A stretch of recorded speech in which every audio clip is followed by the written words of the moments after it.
You're listening to Popcorn and Politics. What's the real deal? Hosted by Audrey Bell Kearney and Derek J. Wilson. Asking the hard-hitting questions you want answers to, from political leaders and political hopefuls from around the world.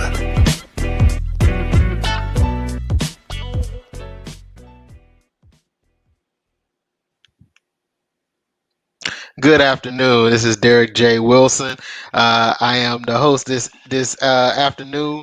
My co-host Audrey Bell Carney had prior engagements, but we have a special guest with us today. We have the one and only Miss Tye Whitley out of Savannah, Georgia.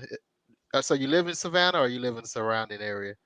No, I'm in Savannah, Georgia. Okay, out of Savannah, Georgia. So hi, welcome to Popcorn and Politics. How are Thank you you for today? having me. I'm good. How are you? I'm doing great, doing great. So this is my first time hosting it by myself. So I am, although I've been in public arenas and whatnot, I still have a little nerve in me. So we gonna navigate these waters together. Um, Before we jump into introducing who you are, I wanted to just briefly talk about the State of the Union that took place over this past week. Uh, just wanted to just acknowledge that we, as a popcorn and politics progressive radio that's broadcasting on American One Radio, we are aware of the State of the Union and the things that's going on, as well as the situation that's happening overseas between Russia and Ukraine. So, with that being said and that being acknowledged, let's jump into this race that we have down there in Savannah for the Mhm. school board president. So, Ms. Whiteley, tell us who you are and what are you running for? Okay. I am Tye Whitley, born and raised in Savannah, Georgia. So I am a product of the school system down here. I am also a mom of three children that are currently in the school system. So not only have I benefited from the school system, I am now working in the school system with our kids. I'm also a wife. I am a small business owner. We have a early education center down here in Savannah, and the whole goal is to make sure that children are ready for school when they leave our center. I am running because I believe in this school system. I believe we have the best and brightest kids right here in Savannah, Georgia, and I want to make sure that we are working to make sure that our school system uh, prepares them for the future so that they are viable either if they want to go to college or if they want to go into the workforce, they need those skills. So I want to work with our board and our superintendent to make sure that our students are ready. And I want to communicate with the local community, because if we don't know what's going on in our system, if we are not knowledgeable, how can we advocate for our children? So I want to bring that to the position of school board. And of course, I know the decisions that they make at the top, how they affect us here on the bottom. So I just want to merge that gap and do what we can to make sure our kids have a good education. Yes, ma'am. So, for those of us who's not familiar with the structure of the school board, how is the school board structure? I see there's a school board president, and what does that role entails? If you can explain that to those who are not familiar with it. Right. So the school board is broken up by district. We have 8 districts in our school system rather, and then it is governed by the school board president. So the school board president helps set the agenda. Along with the school board, they pass policy that we all have to follow in the school system. They pass the budget and they hold the superintendent accountable. So those are their main things that they do. And working together, they help, support the superintendent, giving her the funds that she needs to hire teachers, the policy she needs to support those teachers and the students, and then collaborating with her to make sure that she always has what she needs to, prop up our school system, because she's the CEO of our school system. Okay, awesome. So with that being said, it's a, Is your seat a countywide seat since you don't have to do the district's countywide seats? Correct. So I am running for Savannah Chatham County. So that includes, I believe, 8 municipalities and unincorporated Savannah. So all of our school system encompasses all of those things. And so whereas you would have a candidate who's running for one district, I'm running for countywide. So everyone can vote for me. Oh, okay. And so I guess all this hoopla that's going on down there at the state capitol about county maps and that doesn't affect your race in particular. But were there any changes or anything on the with the Chatham County races maps? So it won't affect me because I'm running countywide. But for instance, all of our people who are running in those districts, it may affect them because their district may shift. And Mhm. so they may gain or lose constituents. So that I think is very important that we get that situated as quickly as possible. Yeah. A, so they know who their constituents are, so their constituents know who they're voting for, and it's less confusion, when we get to the ballot box. And so one of the major news that happened in Gwinnett County, which is a suburb right outside Atlanta, that their school board is now nonpartisan. Is this school board partisan or is it nonpartisan? And if, well, let's get that quick answer first. Yeah. Yes, we are. This is a nonpartisan race. So that means your race is determined in May, not November, correct? Correct. Yep. Oh, okay. So one of the challenges of the nonpartisan race is turnout, voter turnout. Uh, Mhm.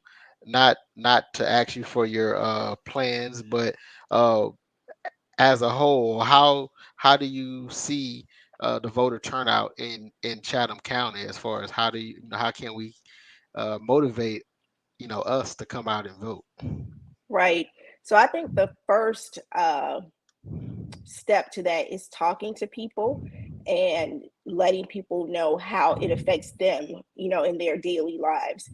Because we can make, a very grand and big picture, but at the end of the day, people want to know how does this affect my family, my children, my work, and making those connections. So going out, talking to people, and letting them know, in my race in particular, the policies that we pass at the board level absolutely affect you and your children, or absolutely affect the way that we are spending your tax dollars.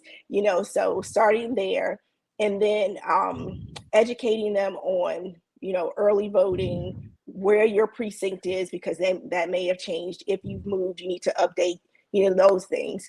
I think when we talk to people and then we educate them, that we can get them out to vote. Okay, amazing. So you mentioned earlier that you was a small business owner. How does being a small business owner uniquely make you qualified for this position? Because I remember you state that this position handles budgeting and whatnot. So how does that incorporate with your small business? Right. So I have always been an advocate for education. So I love to read. I love children. I love exposing them to, new opportunities from birth. 95% of their brain is already, connected. The connections are there by the time they go to school. So with my small business, this would be the second large center that I've opened, and the focus is on education. So I have brought the policies from the state level to children here at the local level, making sure that they we follow the Georgia Early Learning and Development Standards, which lead directly into what they'll be learning in school. So that foundation. So just from the nature of my small business, it is education, but it's education for the younger folks and getting them ready. As far as a budget, the first center that I opened, with the help of my team, we turned that into a multi-million-dollar center. And I understand that I need subject matter experts on my team. We cannot do this alone. Just like I cannot run my small business alone, we cannot operate the board alone. So collaboration is key in my leadership style. I am a servant leader wherever I go. So talking to those people who are around me, bringing the community input, bringing in those people who are experts in the matter to make decisions. So I've done that as a small business owner, and I think bringing that over to the board is very important as well. I also understand when it comes to the workforce and having quality workers, that starts with our kids in school, right?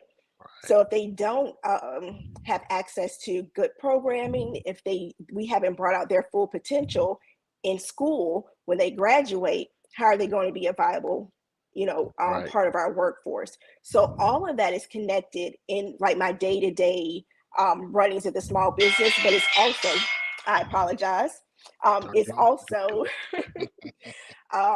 connected to our school and our community. So I think bringing that perspective as school board president will help, us ensure that we're making decisions that always positively impact our school system.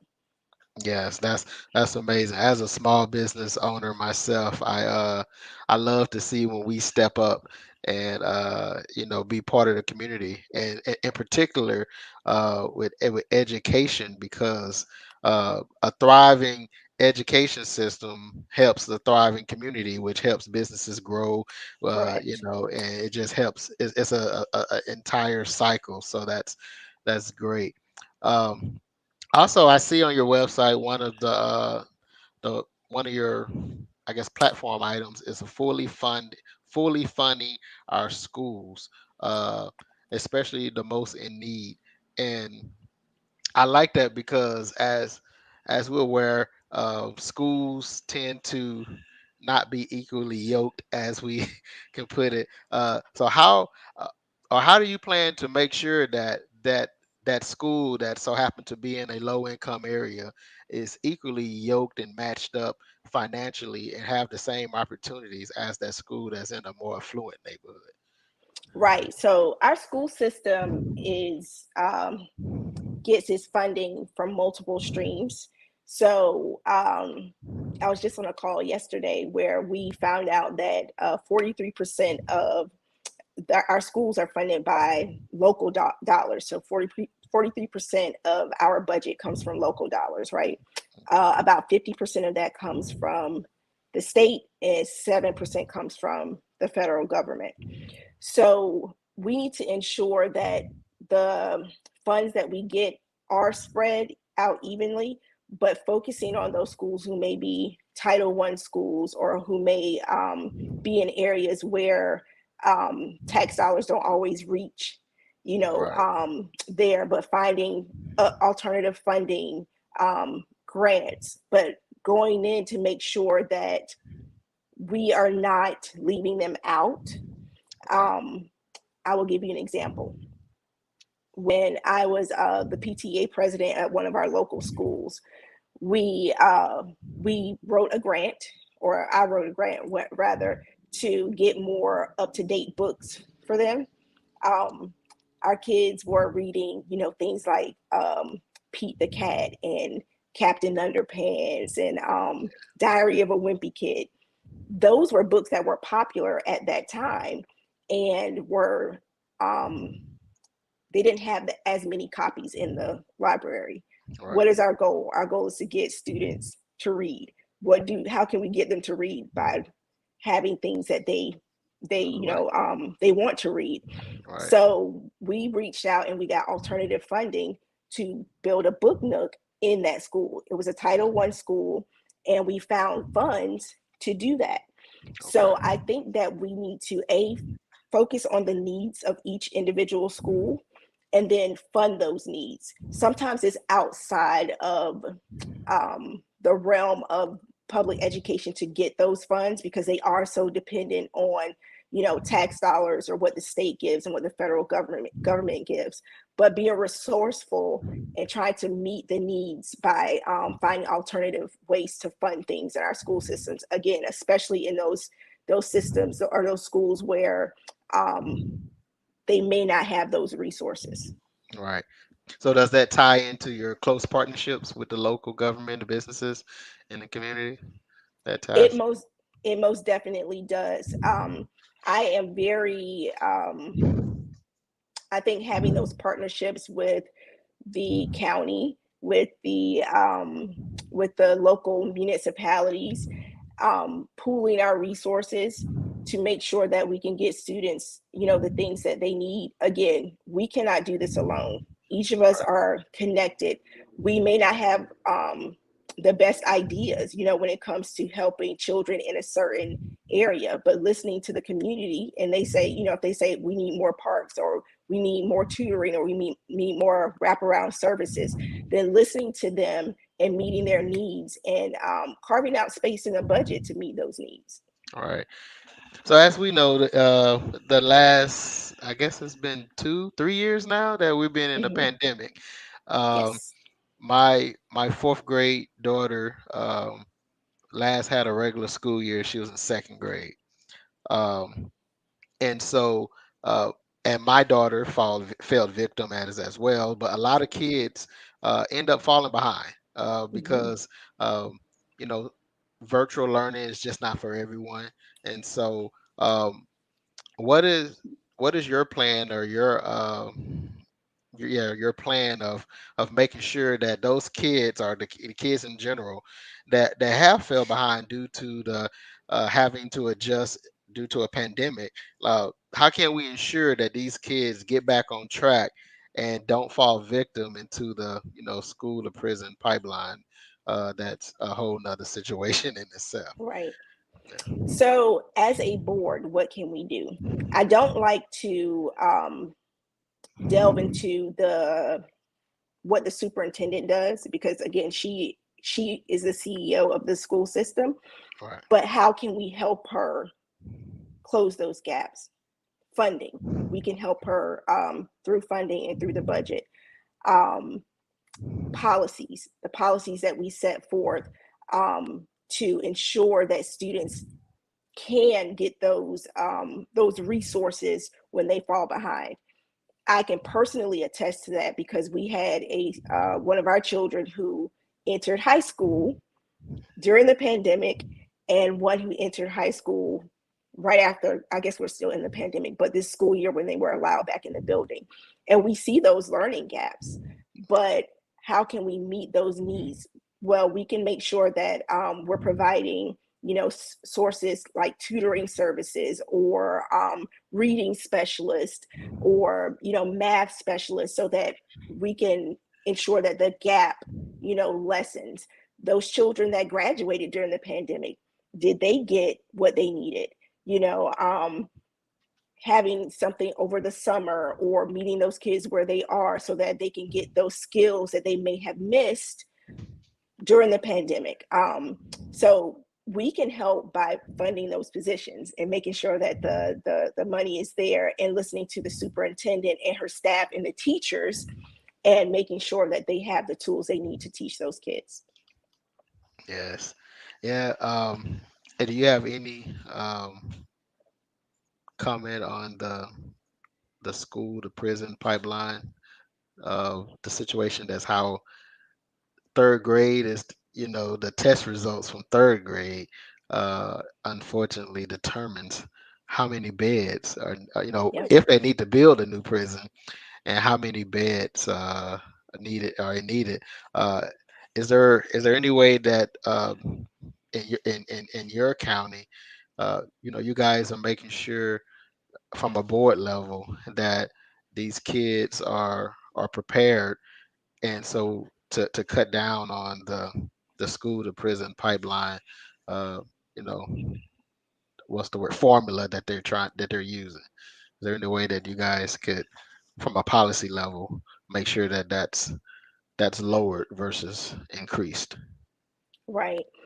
So policies that recruit, maintain, and support quality teachers. how do we ensure that our kids are reading by third grade level, right? It is by catching it before they get to third grade. So teachers are in the classroom. They work with the students every day. They can refer them when they're having issues. We can work to have smaller groups in the classroom to address those needs. But we have to fully fund those positions, and then we have to make sure that we have the budget to bring in qualified staff to do that.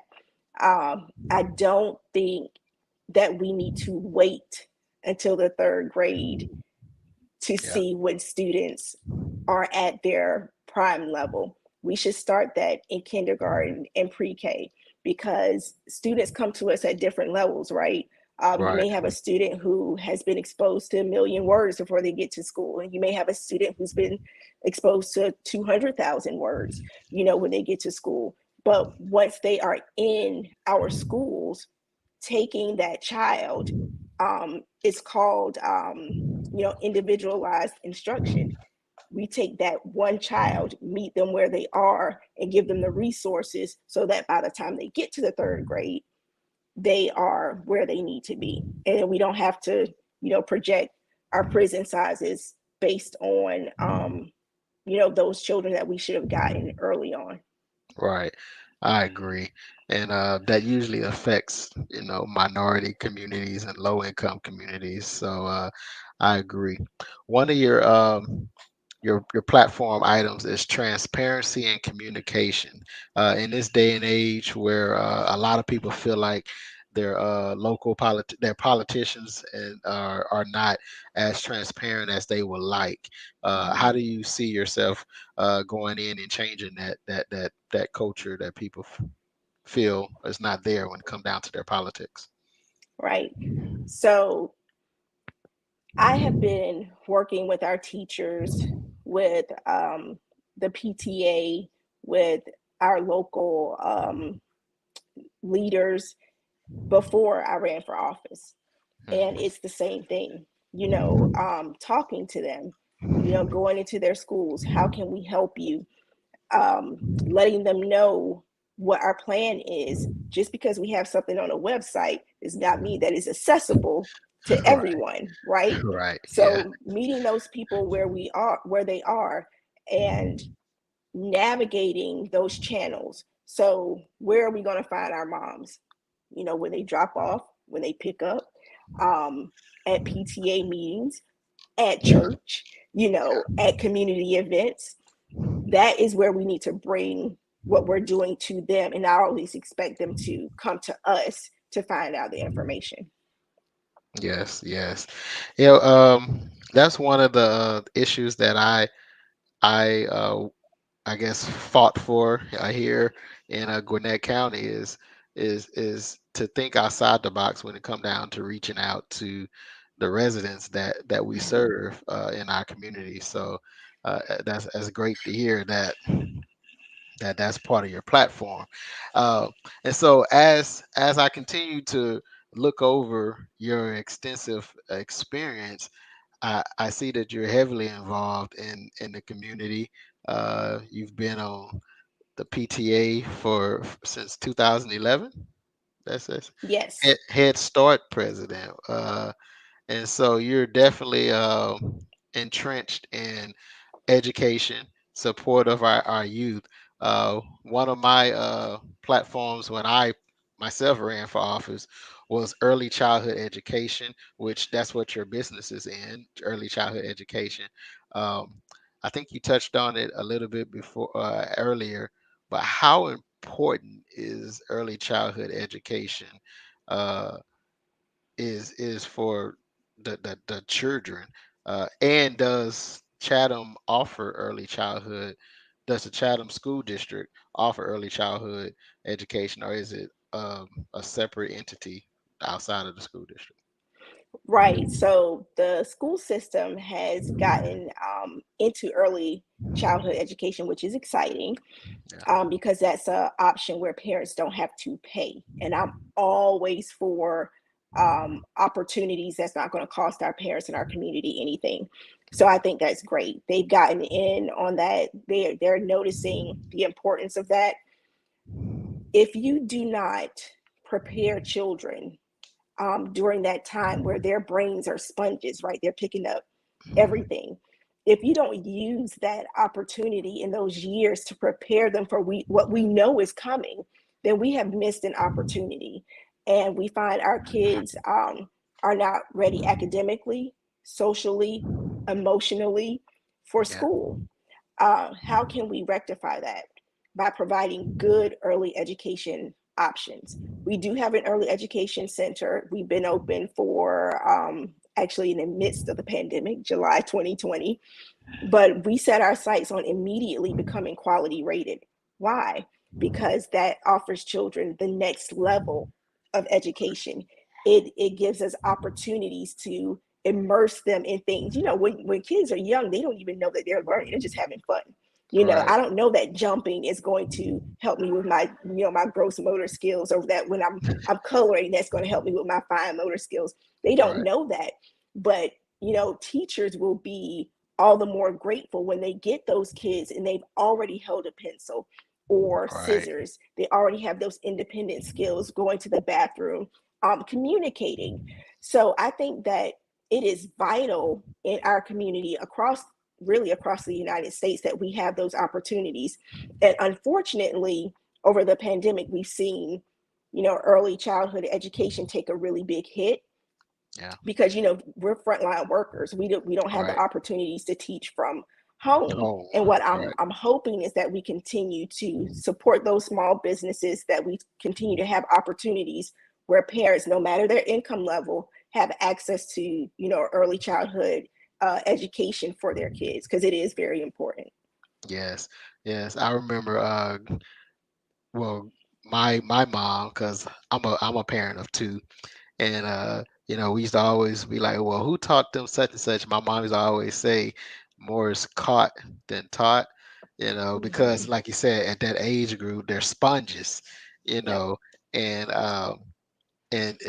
I love that age. I have a high schooler as well, and I kind of wish we can go back to the to the Yes. sponge years, Mhm. you know. And so as we begin to wrap this up and learn more about you and your experience and your life, I see that you are Army vet, so thank you for your service.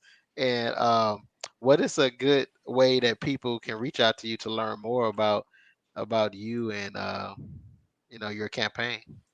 So I am not an Army vet. My husband is an Army vet. However, Oh, I'm sorry. however, I was a former Army wife, and so we support those who serve. Right. It Um, did say the wife of an Army veteran. I yes, apologize. yes.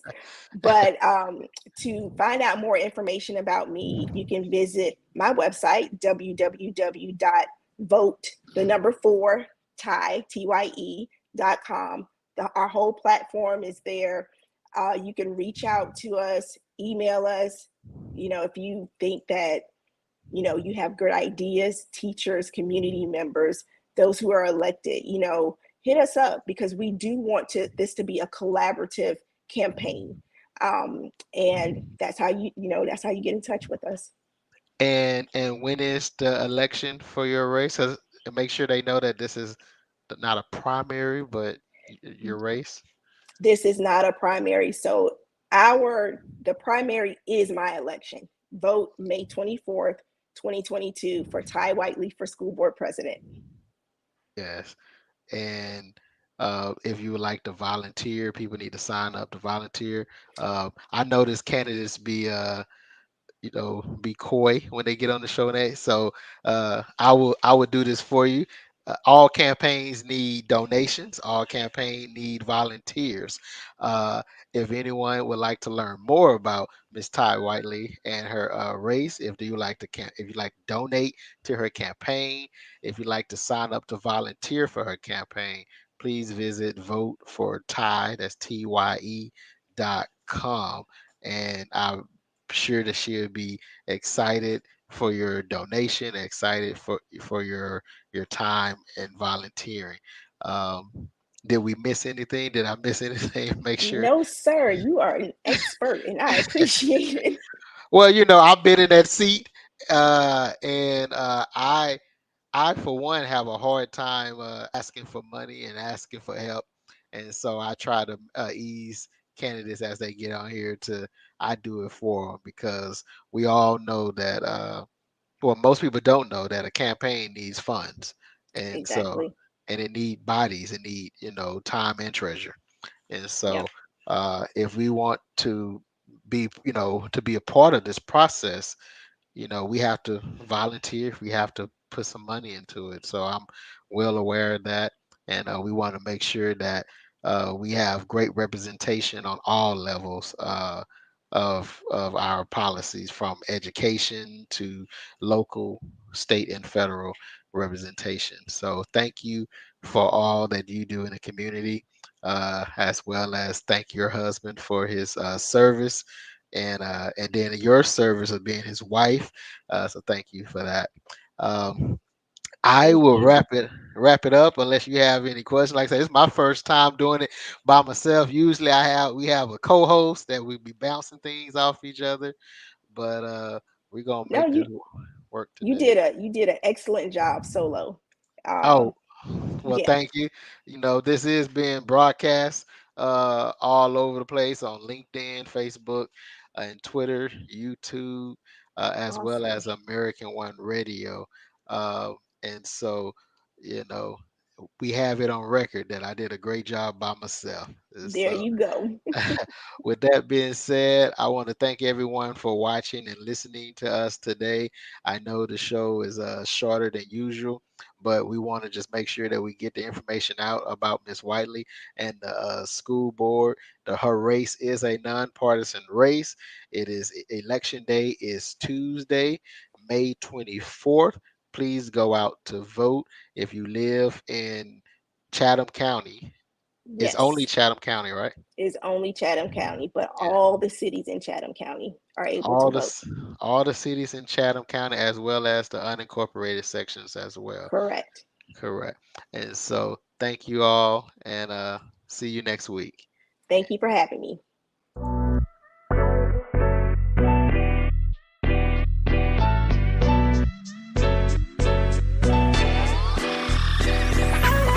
You've been listening to Popcorn in Politics. What's the real deal? Hosted by Audrey Bell Kearney and Derek J. Wilson.